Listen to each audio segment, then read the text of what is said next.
இந்த நிகழ்ச்சியில் இப்போ யார் யாரெல்லாம் வருவாங்க அப்படின்னு எதிர்பார்த்துருக்காங்க. ஐயா மம்மூட்டி அவர்கள், ஐயா மோகன்லால் அவர்கள், அது என்ன சொல்கிறது, இந்த சவுத்து சைடில் உள்ள எல்லா சினிமா கதாநாயகர்களும் கூப்பிடலாம் அப்படின்னு நினச்சிருக்காங்க.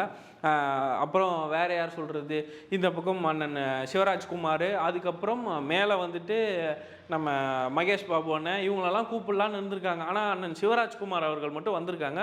ஏன்னா இப்போ ரீசெண்டாக அவரோட படமும் வந்திருக்கு. அவர் இந்த பக்கம் ப்ரொமோஷனில் சுற்றிட்டு இருக்கும் போது இந்த நிகழ்ச்சிக்கு கூப்பிட்டாப்புல அவர் மட்டும் அவரோட வருகையை கொடுத்துருக்காப்புல. இங்கே நம்ம ஐயா கமலஹாசன் அவர்களும் நம்ம ஐயா ரஜினிகாந்த் அவர்கள் 2 பேரும் வந்திருக்காங்க. இவங்க 2 பேர் வந்து தான் ஒரு மிகப்பெரிய கதாநாயகர்கள் அப்படின்னு சொல்லி மேடையில் ஏறி பேசியிருக்காங்களாங்க. எங்கள் அண்ணன் சத்யராஜ் போயிருக்காப்புல, அவரை பேச விடல.